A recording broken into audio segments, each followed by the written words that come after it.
محمد سید الکونین والثقلین۔ اعوذ باللہ من الشیطان الرجیم، بسم اللہ الرحمن الرحیم۔ السلام علیکم ورحمۃ اللہ وبرکاتہ۔ کل ہم نے شب بارات میں کیا جانے والا حضرت علی کرم اللہ وجہہ کا بتایا ہوا بہت ہی پاورفل وظیفہ پیش کیا تھا۔ اگر کسی کو وہ وظیفہ کرنا ہو تو میں نے ویڈیو کے ڈسکرپشن میں اس کا لنک دے دیا ہے، اور آج کا ویڈیو شب بارات کے متعلق ہے۔ ویڈیو میں ہم سب بتائیں گے کہ شب بارات ہندوستان میں کب ہے اور اس کی نوافل کتنی ہیں اور کیسے ادا کرنی ہے، اس رات میں غسل کرنے کے کیا فوائد ہیں، یہ سب باتیں بتائیں گے۔ تو برائے مہربانی آپ لوگ ویڈیو کو آخر تک دیکھیں گے تو ہی آپ کو سمجھ میں آئے گا۔ اگر کسی کو کوئی سوال پوچھنا ہو تو پہلے ویڈیو کو اچھی طرح سے دیکھ لے، پھر ہی کوئی سوال کرے۔ تو آج ہم آپ کو بتا دیتے ہیں کہ شب بارات ہندوستان میں 9 اپریل 2020 جمعرات کے دن ہے، یعنی جمعرات کا دن گزر کر جو رات ہوگی اس رات 15ویں شعبان کی رات یعنی شب بارات کی رات ہے۔ اسلامی سال کا 8واں مہینہ ماہ شعبان کی حدیثوں میں بڑی فضیلت بیان کی گئی ہے۔ اس رات میں عبادت کرو اور دن میں روزہ رکھو، کیونکہ اس رات میں آنے والے سال بھر کے لیے انسانوں کی اچھی اور بری تقدیریں لکھی جاتی ہیں۔ کرامن اور کاتبین کا پرانا دفتر بند ہو جاتا ہے اور نیا دفتر کھلتا ہے۔ 14ویں کے دن غروب آفتاب یعنی سورج ڈوبنے کے وقت اگر کوئی 40 مرتبہ لا حول ولا قوت الا باللہ العلی العظیم اس کو 40 مرتبہ پڑھ لے تو اللہ تبارک و تعالیٰ اس کے 40 سال کے گناہ معاف فرمائے گا۔ ماشاءاللہ، آپ لوگ یہ موقع نہ چھوڑیں، اس کو سورج ڈوبنے کے وقت ضرور پڑھ لیں۔ اب مغرب کی نماز کے بعد کے نوافل کون سے ہیں، آئیے دیکھتے ہیں۔ سب سے پہلے آپ کو 2 رکعت نفل عمر درازی کی نیت سے پڑھنی ہے، یعنی آپ کی عمر میں برکت ہو اسی نیت سے پڑھنی ہے۔ عام نماز کی طرح ہر رکعت میں سورہ فاتحہ کے بعد کوئی بھی سورہ پڑھ سکتے ہیں۔ سلام پھیر لینے کے بعد سورہ یاسین شریف اور دعائے نصف شعبان ایک مرتبہ پڑھنی ہے۔ پھر دوسری مرتبہ 2 رکعت نفل نماز کی نیت کرنی ہے، ہر بلا اور آفت سے بچنے کے لیے۔ اس میں بھی آپ کو عام نماز کی طرح ہر رکعت میں سورہ فاتحہ کے بعد کوئی بھی سورت پڑھ سکتے ہیں۔ سلام پھیر لینے کے بعد سورہ یاسین شریف اور دعائے نصف شعبان ایک مرتبہ پڑھ لینی ہے۔ اس کے بعد پھر آخری 2 رکعت نفل نماز کی نیت کرنی ہے۔ خدا کسی کا قرضدار محتاج نہ کرے اسی نیت سے پڑھنی ہے۔ اس نماز میں بھی عام نماز کی طرح ہر رکعت میں سورہ فاتحہ کے بعد کوئی بھی سورہ پڑھ سکتے ہیں۔ سلام پھیر لینے کے بعد سورہ یاسین شریف اور دعائے نصف شعبان ایک مرتبہ پڑھنی ہے۔ نماز کے بعد یقین اور خلوص اور عاجزی اور وسیلے سے نیک جائز دعائیں مانگنی ہے، انشاءاللہ ضرور قبول ہوگی۔ اگر یہ نماز سب لوگ اکٹھا ہو کر یا تو پھر مسجد میں ادا کر رہے ہیں تو کوئی ایک انسان بلند آواز سے سورہ یاسین شریف اور دعائے نصف شعبان پڑھتا ہے اور باقی سب لوگ خاموشی سے سنتے ہیں تو یہ بھی طریقہ صحیح ہے، درست ہے۔ اب شب بارات اور غسل کا طریقہ، آپ لوگ ہو سکے تو بیری کے 7 پتے پانی میں ڈالیں، پھر عبادت کی نیت سے غسل کر لیں۔ غسل کرنے کے بعد آنکھوں میں سرما لگائے، کپڑوں پہ خوشبو لگائے۔ اب یہ غسل کرنے والا پورا سال جادو کے اثر سے محفوظ ہو جاتا ہے اور پانی کے ہر قطرے کے بدلے 700 رکعت نفل نماز پڑھنے کا ثواب ملتا ہے۔ غسل کرنے کے بعد فوراً 2 رکعت نفل نماز تحیۃ الوضو کی نیت سے پڑھنی ہے۔ اس نماز میں دونوں رکعت میں آپ کو سورہ فاتحہ کے بعد آیت الکرسی 1 مرتبہ اور سورہ اخلاص 3 مرتبہ پڑھنی ہے۔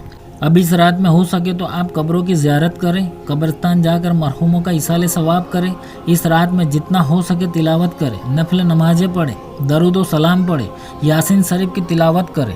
اس رات میں خصوصاً اپنے گھروں میں مرحومہ کے ایصال ثواب اور مغفرت کی دعائیں کریں، کیونکہ حدیث شریف میں آیا ہے کہ شب بارات میں مردوں کی روحیں اپنے دروازے پر جا کر پکارتی ہیں کہ اے گھر والوں، ہم لوگ ایصال ثواب چاہتے ہیں۔ اگر تم نے ان کے نام کچھ ایصال ثواب کر دیا تو وہ خوش ہو کر دعائیں دے کر واپس چلی جاتی ہے۔ شب بارات پر گھر پر حلوہ بنا کر اپنے مرحوموں کے ایصال ثواب کے لیے فاتحہ ضرور دلائیں۔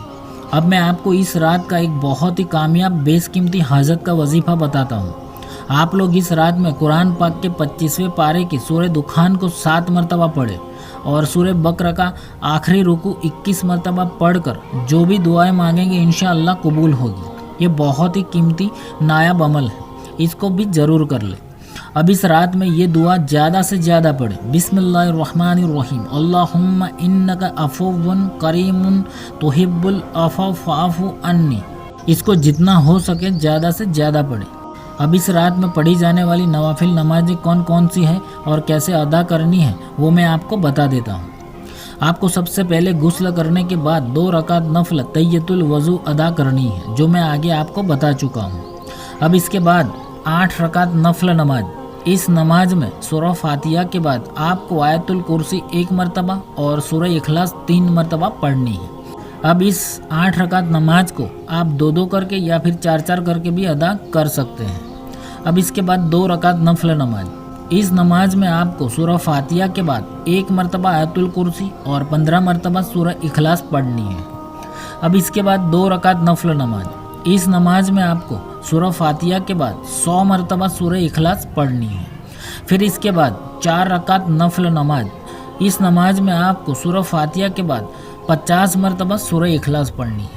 اب اس کے بعد 14 رکعت نفل نماز۔ اس نماز میں آپ کو سورہ فاتحہ کے بعد کوئی بھی سورہ کو 1 مرتبہ پڑھنی ہے۔ اب آخر میں 100 رکعت نفل نماز۔ اس نماز میں آپ کو سورہ فاتحہ کے بعد 10 مرتبہ سورہ اخلاص پڑھنی ہے۔